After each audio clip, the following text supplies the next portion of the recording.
সিনেমার শুরুতে আমাদের একটি গল্প বলা হয় পূর্তির দেবী, যিনি সোনা এবং আনাজের প্রতীক। তার থেকে 16 কোটি দেবদেবতার সৃষ্টি হয়। তার সব থেকে প্রিয় ছিল তার বড় সন্তান হাস্তার। সব দেবতাদের পূজা হলেও হাস্তারের কোনো রকম পূজা করা হয় না, কারণ হাস্তার সমস্ত সোনা এবং আনাজের ওপর অধিকার পেতে চেয়েছিল। সব সোনা নিয়ে নিলেও যখন সে আনাজের দিকে হাত বাড়ায়, তখন বাকি দেবদেবী তাকে আটকায়। দেবতারা রুষ্ট হয়ে তাকে মারতে গেলে পূর্তির দেবী তাদেরকে থামায়। দেবদেবীরা হাস্তারকে ছেড়ে দেয়, কিন্তু শর্ত ছিল হাস্তারের কোনোদিনও পূজা হবে না এবং ইতিহাস থেকে তার নাম সম্পূর্ণরূপে মুছে যাবে।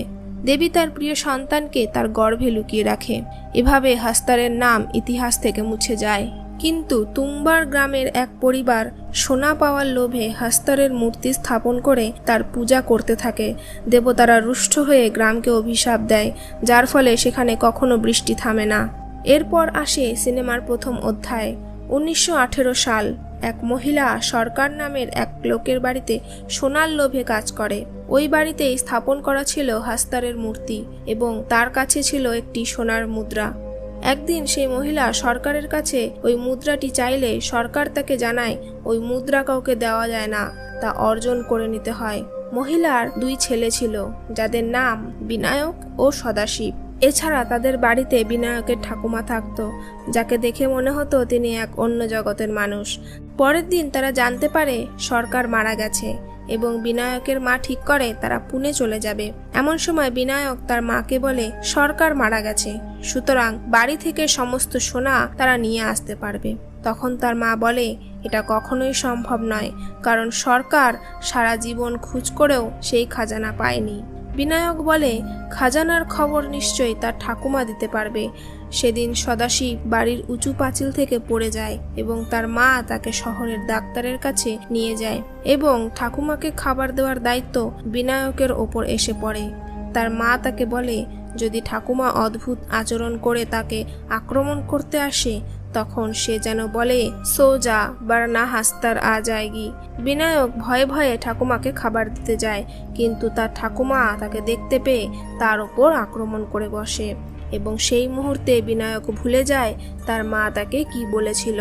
সে বিভিন্ন রকম মন্ত্র বলতে থাকে, কিন্তু আসল কথাটি তার মনে পড়ে না। অবশেষে তার সেই কথাটি মনে পড়ে এবং সে বলে সোজা বারনা হাস্তার আ যায়গি। তখন ঠাকুমা ঘুমিয়ে পড়ে। অন্যদিকে অতিরিক্ত রক্তক্ষরণের কারণে রাস্তায় সদাশিবের মৃত্যু হয়। এরপরে বিনায়ক ও তার মা পুনের উদ্দেশ্যে রওনা হয়। রাস্তায় বিনায়ক আবার মুদ্রার কথা বললে তার মা তাকে একটি মুদ্রা দিয়ে বলে এই নে মুদ্রা এবং আর কখনো এই টুমবারে ফিরে আসবি না। কিন্তু বিনায়কের মধ্যে ছিল অপরিসীম লোভ। এরপর সিনেমা দ্বিতীয় অধ্যায় আসে। বিনায়ক সেই টুম্বার গ্রামে পুনরায় ফিরে আসে এবং ততদিনে তার মা মারা গেছে, তার সাথে তার মাকে দেওয়া কথাও। খাজানার খবর জানতে সে ঠাকুমার কাছে যায় এবং দেখে সেখানে ঠাকুমা অনেক জাল বিস্তার করেছে এবং তার মাঝখানে একটি হৃৎপিণ্ড কাঁপছে, অর্থাৎ তার ঠাকুমা এখনো বেঁচে আছে। বিনায়ক তার ঠাকুমার কাছে খাজানার খবর জানতে চাইলে ঠাকুমা জানায় হাস্তারের অভিশাপে তার এমন দশা, সে অমর হয়ে গেছে।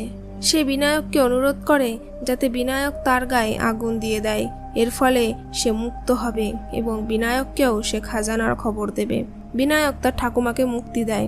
এরপর দেখানো হয় বিনায়ক অনেকদিন ধরে বাড়ি না ফেরায় তার স্ত্রী বাড়িতে আটার কাজ শুরু করেছে এবং বিনায়ক বাড়ি ফিরেই প্রথমে মহাজনের কাছে যায় তার বকেয়া খাজনা মেটানোর জন্য। সে মহাজনকে একটি মুদ্রা দেয়, তার সাথে আরো 2টি মুদ্রা বিক্রি করে, অর্থাৎ বিনায়ক খাজানার খোঁজ পেয়ে গেছে। এরপর থেকে সে বারবার টুম্বার যায় এবং সোনার মুদ্রা নিয়ে আসে। ধীরে ধীরে তার অবস্থার উন্নতি হতে থাকে। এরপর একদিন মহাজন তার কাছে জানতে চায় হঠাৎ তার ব্যবসার এত উন্নতি কিভাবে হচ্ছে। সে বিনায়ককে তার ব্যবসার পার্টনার হতে চায় বলে জানায়, কিন্তু বিনায়ক তাতে রাজি হয় না। তখন মহাজন পরিকল্পনা করে সে বিনায়কের পেছন পেছন টুম্বারের সেই রাজপ্রাসাদে গিয়ে সোনা খুঁজে নিয়ে আসবে এবং সে পরিকল্পনা করে বিনায়ককে পুনেতে আটকে রাখার জন্য একজন মহিলাকে বিনায়কের কাছে বেচে দেয়, যাতে বিনায়ক সেই মহিলার সাথে সময় কাটাতে ব্যস্ত হয়ে পড়ে। কিন্তু সেই মহিলা লোভের বশবর্তী হয়ে বিনায়কের কাছে মহাজনের সমস্ত পরিকল্পনা ফাঁস করে দেয়। তখন বিনায়ক টুম্বারের রাজপ্রাসাদে গিয়ে মহাজনের জন্য একটি ফাঁদ পাতে। সে একটি টিফিন কৌটো সহ প্রাসাদে প্রবেশ করে এবং অনেক সোনা নিয়ে বাইরে আসে, কিন্তু তখন তার কাছে সেই কৌটোটি ছিল না। বিনায়ক প্রাসাদ থেকে বেরিয়ে আসার পরে মহাজন সেই প্রাসাদে প্রবেশ করে। এরপর মহাজন প্রাসাদে প্রবেশ করতেই একটি বড় ট্র্যাঙ্ক দেখতে পায়, যেটা ছিল দেবীর গর্ভের প্রবেশের পথ। মহাজন সেই পথ দিয়ে দেবীর গর্ভে প্রবেশ করে। দেখে মনে হচ্ছিল এটা কোনো জীবিত প্রাণীর দেহের ভিতরের অংশ। মহাজন দেখেন যে মাঝখানে একটি কৌটো রাখা এবং কৌটোটির মধ্যে ছিল একটি আটার পুতুল।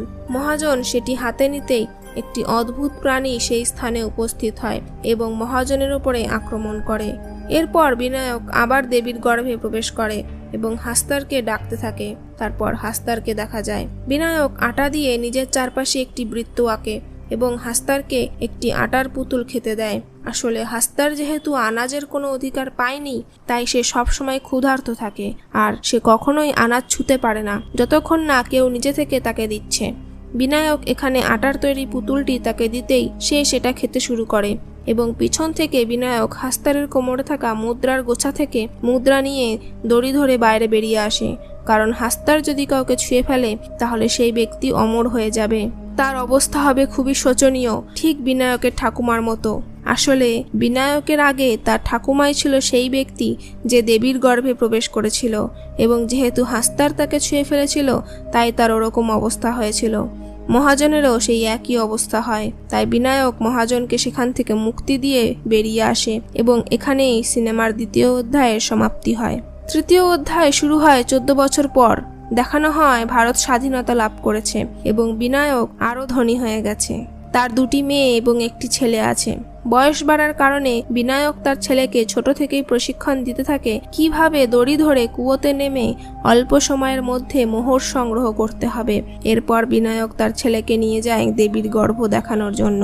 সেখানে বিনায়ক তার ছেলেকে বলে আটার পুতুলের সঙ্গে কিছু পাথর মিশিয়ে দিতে, যাতে হাস্তারের সেই পুতুল খেতে অনেক সময় লাগে এবং তারা মোহর সংগ্রহ করার জন্য আরও কিছুটার বেশি সময় পায়। বিনায়ক তার ছেলেকে বলে পুতুলটিকে বাইরে রেখে যেতে, কিন্তু তার ছেলে ছিল তার থেকেও লোভী। সে পুতুলটিকে নিয়ে দেবীর গর্ভে প্রবেশ করে। কিছুক্ষণের মধ্যে সেখানে হাস্তার চলে আসে। বিনায়ক তাকে পুতুল খেতে দিলে তার ছেলে মুদ্রা সংগ্রহ করতে থাকে এবং তারা দ্রুতই বাইরে বেরিয়ে আসে। বাইরে এসে বিনায়ক তার ছেলেকে অনেক মারতে থাকে। তার ছেলে ধীরে ধীরে অনেক লোভী হয়ে ওঠে এবং তার মেয়েদের প্রতি লালসা দিন দিন বৃদ্ধি পায়। সে তার বাবাকে বলে দেয় যে তাকে বিয়ে দিয়ে দিতে। বিনায়ক কথা দেয় সঠিক সময়ে সে তার বিয়ে দিয়ে দেবে। ইতিমধ্যে ভারতের স্বাধীনতার কারণে সেই দুর্গ ভারত সরকারের হাতে চলে যায়। ভারত সরকার ঠিক করে 1 সপ্তাহের মধ্যে তারা এই দুর্গ বন্ধ করে দেবে। সেই সময় বিনায়কের ছেলে তাকে একটি অদ্ভুত পরিকল্পনার কথা জানায়। যদি তারা হাস্তারের গোটা পুটুলিটাই চুরি করে নেয় তাহলে কেমন হবে। ছেলের বুদ্ধি বিনায়কের পছন্দ হয়। এই কাজটি করার জন্য অনেক সময় প্রয়োজন, তাই তারা অনেক আটার তৈরি পুতুল নিয়ে যায় এবং দেবীর গর্ভে প্রবেশ করে। কিন্তু এখানেই আসে টুইস্ট। ভিতরে ঢুকতেই একটি নয়, অনেকগুলি হাস্তার তাদের দিকে আসতে শুরু করে। তারা যতগুলি আটার পুতুল নিয়ে গিয়েছিল ঠিক ততগুলি হাস্তার সেখানে চলে আসে। হাস্তার চারিদিক থেকে তাদেরকে ঘিরে ধরে। তাদের সমস্ত পরিকল্পনা ব্যর্থ হয়ে যায়। সেখান থেকে পালানো তাদের পক্ষে অসম্ভব হয়ে পড়ে। ছেলেকে বাঁচানোর জন্য বিনায়ক নিজের শরীরে সমস্ত আটার পুতুল বেঁধে দড়ি দিয়ে উপরে উঠে আসতে থাকে। এর ফলে সব হাস্তার তার দিকে ছুটে যায় এবং তার ছেলে সেখান থেকে পালানোর সুযোগ পেয়ে যায়। এর ফলে বিনায়ক ও হাস্তারের অভিশাপের শিকার হয়। বাইরে বেরিয়ে আসতে বিনায়কের ছেলে দেখে তার বাবা অভিশাপের শিকার হয়ে গিয়েছে, কিন্তু তার বাবার হাতে ছিল হাস্তারের সেই পুটুলি যেটা বিনায়ক তার ছেলেকে নিতে বলে। কিন্তু তার ছেলে বুঝতে পারে তার লোভের কারণেই তার বাবার এই অবস্থা হয়েছে। সে সোনা নিতে চায় না। এরপরে বিনায়কের ছেলে তার বাবার গায়ে আগুন লাগিয়ে দেয় আর বিনায়ককে এই অভিশাপ থেকে মুক্তি দেয়। আর এর সাথে সিনেমার সমাপ্তি হয়। মুভিটি রিলিজ হয়েছিল 2018 সালে। IMDb-তে সিনেমাটির রেটিং 8.2 আউট অফ 10।